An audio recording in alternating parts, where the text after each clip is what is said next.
Hello student, আমি Anirban sir.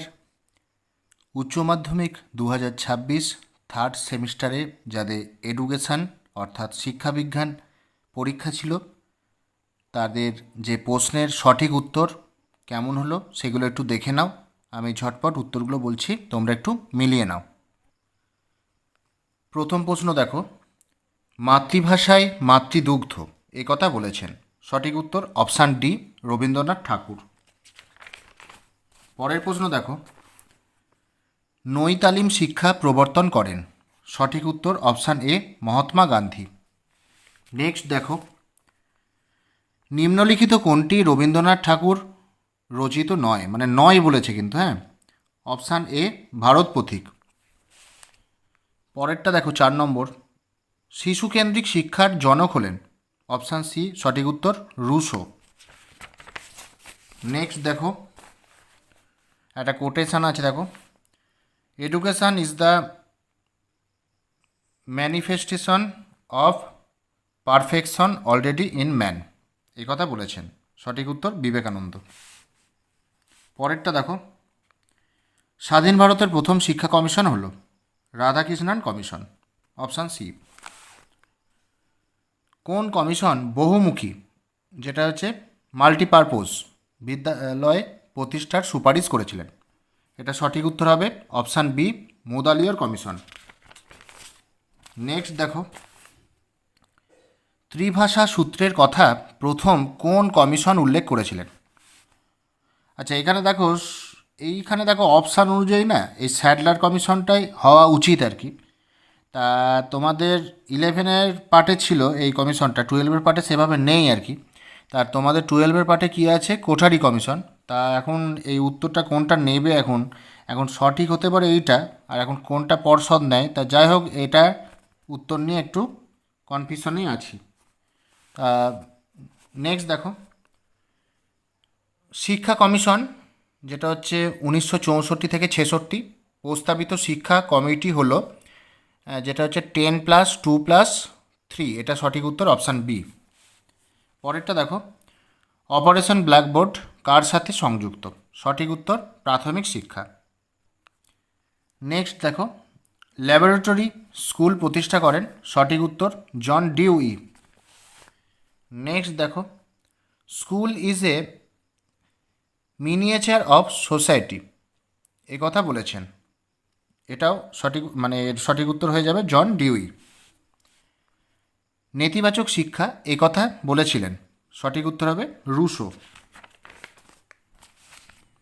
আচ্ছা, একটা স্তম্ভ আছে দেখো 14 নম্বরে, যাদের এই যে পিঙ্ক সেটটা পড়েছে সে অনুযায়ী এটার সঠিক উত্তর হবে দেখো, এটার সঠিক উত্তর হয়ে যাবে অপশান বি।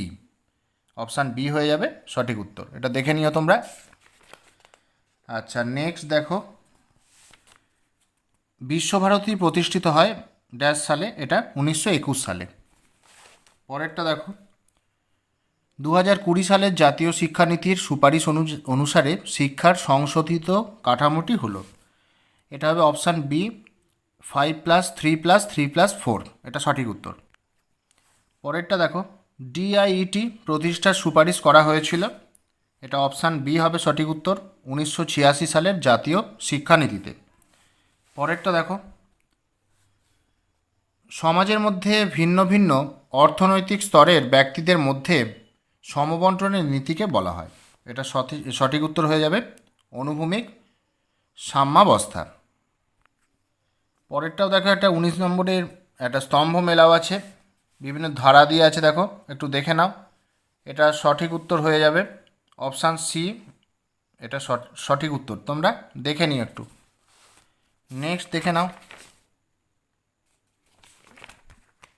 পরে মানে হচ্ছে 20 দাগের প্রশ্ন, ইডাব্লিউএস শ্রেণীর অন্তর্ভুক্ত হওয়ার জন্য একটি শর্ত হলো পরিবারের বার্ষিক আয়, যেটা অপশান বি হবে 8 লক্ষ। পরেরটা দেখে নাও, এখানে একটা স্তম্ভ আছে 21 নম্বরে দেখো, 21 নম্বরে একটা স্তম্ভ আছে, একটু দেখে নাও তোমরা। এটা সঠিক উত্তর হয়ে যাবে অপশান বি, এটা সঠিক উত্তর হয়ে যাবে, তোমরা একটু দেখে নিও, হ্যাঁ এটা দেখে নিও। 22 নম্বর প্রশ্ন দেখো, অক্টেভ ব্যান্ড যন্ত্রের সাহায্যে কি পরিমাপ করা হয়? এটা বধিরতা, অপশান বি। পরেরটা দেখো, নিম্নলিখিত কোন বিষয়টি দৃষ্টিহীনদের শিক্ষার ক্ষেত্রে প্রয়োজনীয় নয় বলেছে? এটা সঠিক উত্তর হবে ছোট অক্ষরের বই, অপশান ডি। পরেরটা দেখো 24 নম্বর প্রশ্ন, নিম্নলিখিত কোন বিষয়টি অন্তর্ভুক্তিমূলক শিক্ষার মূল নীতির মধ্যে পড়ে না বলেছে?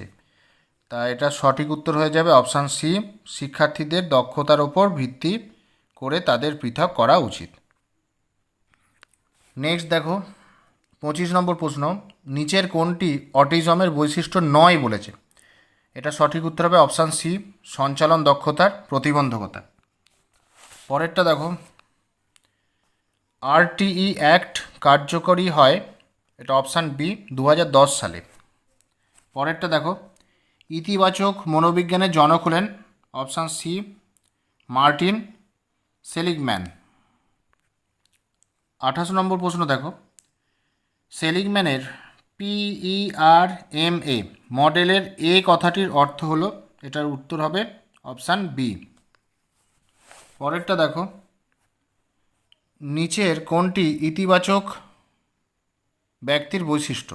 এটা হবে আশা, অপশান এ। নেক্সট দেখো, নিচের কোন বিষয়টি ওয়েলবিং এর উপাদান নয় বলেছে? অপশান ডি ক্রমাগত ভয় ও উদ্বেগ। পরেরটা দেখো, CWSN এর পূর্ণ রূপ হলো, এটার উত্তর হবে অপশান বি। নেক্সট দেখো 32 নম্বর প্রশ্ন, লেখার ক্ষেত্রে স্টাইলাসের সাহায্য নেয় কারা? এটা হবে দৃষ্টিহীন শিশুরা, সঠিক উত্তর বি। পরেরটা দেখো, সম্পূর্ণ বধির শিশুরা ড্যাশ ডেসিবেলের বেশি শব্দ শুনতে পারে না, এটা সঠিক উত্তর হবে অপশান ডি 70।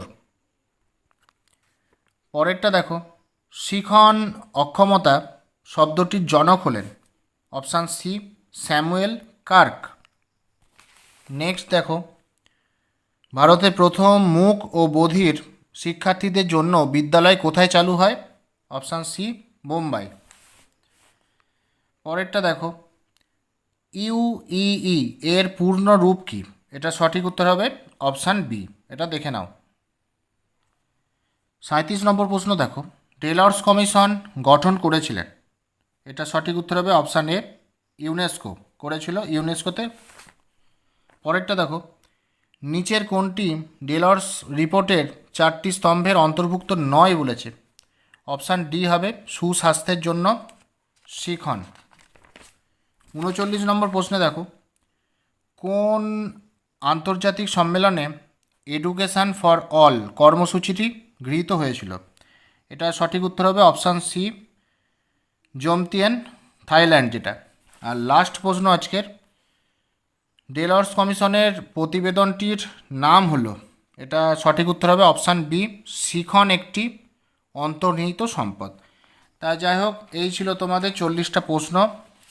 তা কার কেমন পরীক্ষা হলো অবশ্যই তোমরা আমাকে কমেন্ট করে জানাও, আর কার কতগুলো ঠিক হলো অবশ্যই তোমরা জানিও। দেখা হচ্ছে নেক্সট কোনো একটা টপিকের ভিডিওতে।